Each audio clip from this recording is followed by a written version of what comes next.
नमस्कार, मी सुरेश मुरलीधर कोडितकर. यूट्यूबवर अनवट वाट नावाचा जो चॅनल आहे, त्या चॅनलवर मी तुम्हा सर्वांचे स्वागत करतो.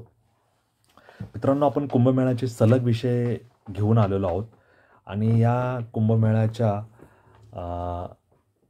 भौतिक, भूगोलीय, ज्योतिषशास्त्रीय, ग्रह तारे, त्याच्यानंतर पवित्र गंगेचं वातावरण आणि विशिष्ट माहे म्हणजे महिना, मास, या सगळ्याचं जर गणित समजून घेण्याचा प्रयत्न केला तर आपल्याला ह्या सगळ्याचा कार्यकारण भाव लक्षात येईल. आणि हा कार्यकारण भाव लक्षात घेण्यासाठी आपल्याला गंगेचा उगम, यमुनेचा उगम, त्यांचा प्रवास, त्यांचं एकत्रीकरण आणि या अनुषंगाने प्रत्येक माहमध्ये किंवा विशिष्ट माहामध्ये ग्रह ताऱ्यांची स्थिती, नक्षत्रांची स्थिती, त्याच्यानंतर थंडीचा मोसम सुरू होऊन उन्हाळ्याची सुरुवात आणि हा जानेवारी फेब्रुवारीमधला कालखंड म्हणजे मग तो पौष महिना असेल, तो माघ महिना असेल, पौष महिन्यातील मकर संक्रांत असेल आणि त्याच्यानंतर मग पौष अमावस्या, ज्याला मौनी अमावस्या म्हणतात, आणि त्याच्यानंतर माघ महिन्यातल्या हा सगळा घटनाक्रम, मग वसंत पंचमी असेल, त्याच्यानंतर महाशिवरात्री आहे, त्याच्यानंतर माघ पौर्णिमा आहे. या सगळ्यांचं आपण जर अभ्यास केला तर आपल्या एक गोष्ट लक्षात येते की ग्रह ताऱ्यांची स्थिती तर आहेच.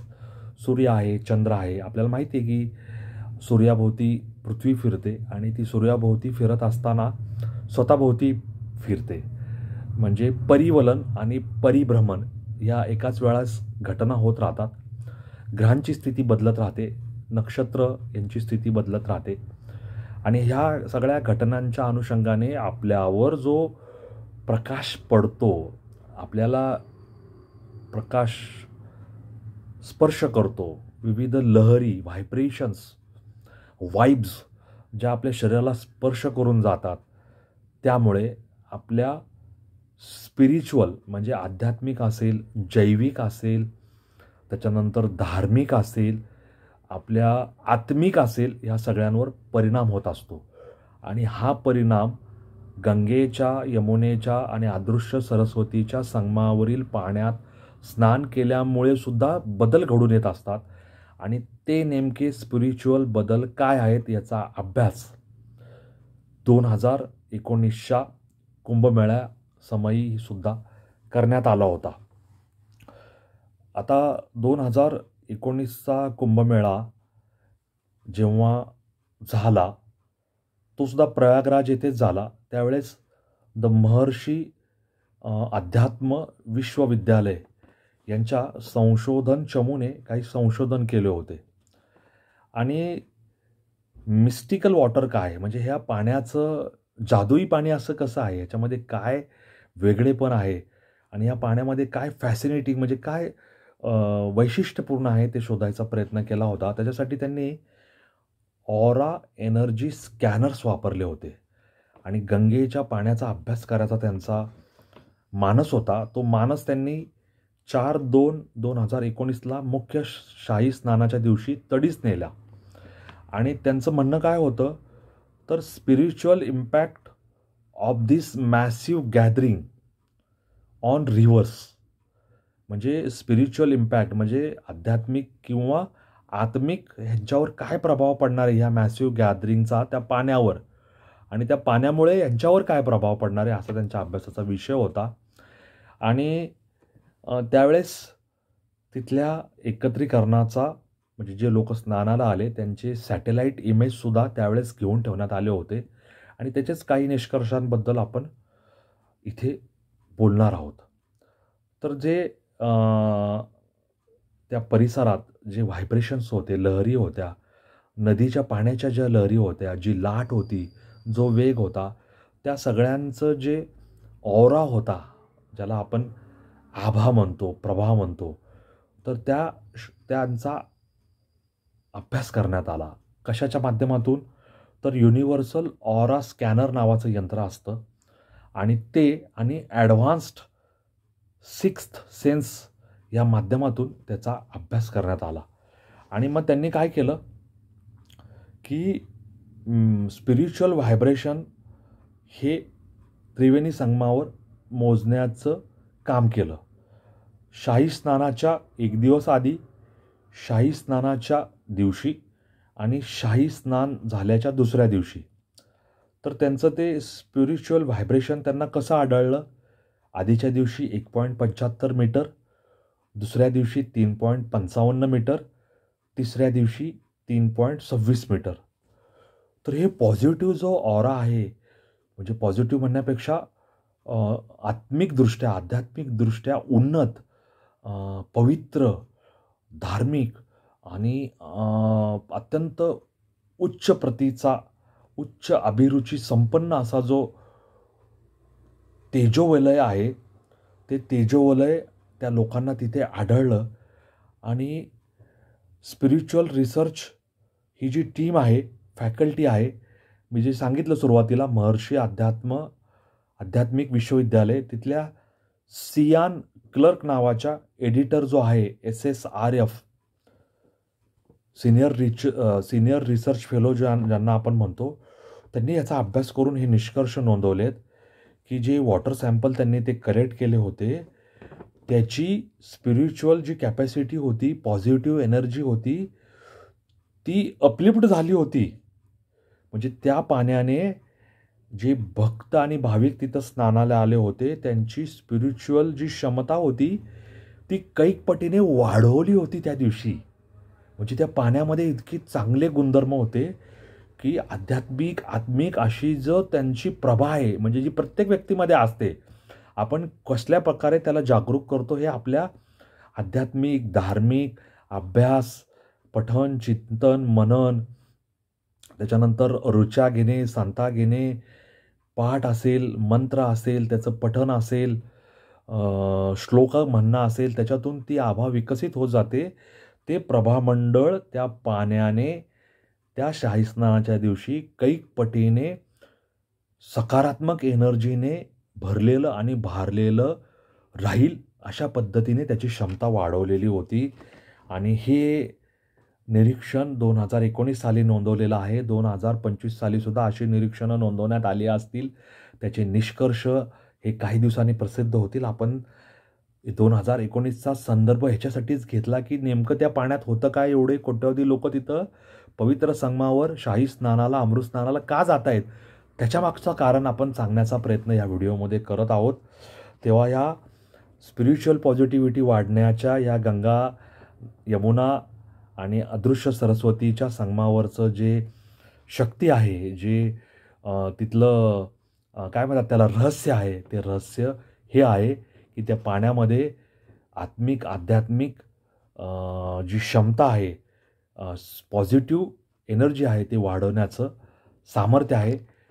ज्या प्रत्येक व्यक्ती तिथं स्नानाला जातो त्याला हे वाढवल्याचा अनुभव येत असावा, असं माझं म्हणणं आहे. तर ही घटना आहे, ही युनिक आहे, ही एकमेव आहे. अशी घटना जगाच्या पाठीवर इतरत्र कुठेही घडलेली नाही आहे. आणि व्यक्तींमधलं फ्लक्स वाढवण्याचं हे काम या तिन्ही नद्यांच्या संगमावर, त्रिवेणी संगमावर, त्या काळामध्ये, त्या परिस्थितीत, त्या ग्रहराशी नक्षत्रांच्या रचनेमध्ये, त्या महिन्यामध्येच, पौष असेल, माघ असेल, ह्या कालावधीतच शक्य होतं. असं ह्या नद्यांचं गौरवगान आहे, असं या नद्यांचं रहस्य आहे. आणि आपल्या नद्यांची ही जी क्षमता आहे की व्यक्तींची आध्यात्मिक पॉझिटिव्ह एनर्जी एन्हान्स करणे, नद्यांनी स्वतः शुद्ध, पवित्र होत पुढे वाढवत राहणे आणि वातावरणसुद्धा शुद्ध आणि पवित्र करणे. तर ह्या स्पिरिच्युअल हेरिटेजचा, म्हणजे आपला जो हा आध्यात्मिक वारसा आहे, त्या वारशाबद्दल आनंद व्यक्त करायला हवा आणि त्याच्या संरक्षणाची जाणीव आपल्यामध्ये येईल असं आपण काम करायला हवं, असं मला या निमित्ताने तुम्हा सर्वांना सांगायचं आहे. याच अनुषंगाने आपले जे KM रुग्णालयाचे फुफ्फुस रोगतज्ञ आहेत डॉक्टर एस कामत, त्यांनी काही सूक्ष्म जैविक अभ्यास केला होता. त्यांनी काही पाण्याचे नमुने नदीच्या दोन्ही काठांवर, नदीच्या काठांच्या पुढे थोड्या अंतरावर आणि नदीच्या मध्यभागी गोळा केले होते. ते त्यांनी स्वतःच्या प्रयोगशाळेत त्याच्यानंतर बॅक्टेरिओलॉजिकल अभ्यासासाठी दिले होते. तसेच हाफकिन जी संस्था आहे त्यांनाही तपासण्यासाठी दिले होते. आणि या तिन्ही ठिकाणी जेव्हा हे सगळे नमुने तपासले, त्याच्यामध्ये त्या म्हणजे त्या पाण्यामध्ये कुठल्याही प्रकारचे बॅक्टेरिया आढळून आले नाहीत. उलट बॅक्टेरिया फेज हे व्हायरस आढळून आलेले आहेत. आणि ते काय करतात तर ते बॅक्टेरियांना खाऊन टाकतात. बॅक्टेरियोफेज म्हणजे बॅक्टेरिया ईटर अशी एक सर्वसाधारण संज्ञा आहे. त्यामुळे हे बॅक्टेरिया फेज ह्या तिन्ही नद्यांच्या संगमावर कुठून येतात? संक्रमणाद्वारे, बॅक्टेरियांद्वारे अनेक प्रकारच्या रोगांची संसर्ग होण्याची शक्यता असतानाही त्या पाण्यामुळे कुठल्याही रोगाचा संसर्ग होत नाही. हे असं काय वैशिष्ट्य आहे त्याच्यामध्ये, हे शोधण्याचा ह्या लोकांनी प्रयत्न केला. त्याच्यामध्ये त्यांना हे लक्षात आलं की बॅक्टेरियांना नष्ट करणारे बॅक्टेरिया फेज म्हणजे बॅक्टेरिया ईटर त्या पाण्यामध्ये उपलब्ध आहेत मोठ्या प्रमाणात. असं ह्या गंगेच्या पाण्याचं, त्रिवेणी संगमावरील जलाचं रहस्य आहे. ते रहस्य 2019मध्ये वैज्ञानिक संशोधनातून पुढे आलेलं आहे. त्याच्यामध्ये कुठलीही भाकड कथा, कुठलेही वांगी पुराण नाही आहे. तर सनातन धर्म हा अत्यंत शास्त्रीय, शुद्ध, विविध ग्रह, तारे, मास, निसर्ग, पर्यावरण याच्यामधून निर्माण झालेला आणि व्यक्तीचा, आत्म्याचा विकास करणारा, उन्नती करणारा आणि त्यांना त्याच्यातल्या जीवाला शिवतत्वाशी जोडणारा असा एक महान, जगाने गौरव करावा, सगळ्या जगामध्ये असणाऱ्या पंथांनी गौरव करावा असा एकमेव सनातन धर्म आहे. आणि या सनातन धर्माच्या या पवित्र पर्व जे आहे 144 वर्षांनी घटित झालेलं महाकुंभमेळा, त्याला आपण या निमित्ताने नमस्कार करूया. आणि mystical water at Triveni Sangam हे जे आहे ते समजून घेतलेलं आहे आपण. त्याच्यामध्ये आणखी खोलात जाण्याचा प्रयत्न करूया. आणि हे जे फॅसिनेटिंग जे सत्य आपल्या सर्वांसमोर आलेलं आहे त्याचा आनंद आपण सर्वजण घेऊया असं मला या निमित्ताने तुम्हा सर्वांना सांगायचं आहे. तुम्हाला ह्या त्रिवेणी संगमावरील पाण्याबद्दल, तिथल्या शाही स्नान किंवा अमृत स्नान याच्याबद्दल काय वाटतं, तुम्ही काय अभ्यास केला आहे ते मला कॉमेंट बॉक्समध्ये लिहून सांगायला जरूर विसरू नका, जरूर सांगा. आणि या अनवट वाटेवरील प्रवासी व्हा, वाटसरू व्हा, वारकरी व्हा अशी विनंती मी या निमित्ताने तुम्हा सर्वांना करतो आणि तुमची रजा घेतो. धन्यवाद. जय हिंद, जय महाराष्ट्र, वंदे मातरम, जय श्रीराम, जय जगन्नाथ, जय सनातन.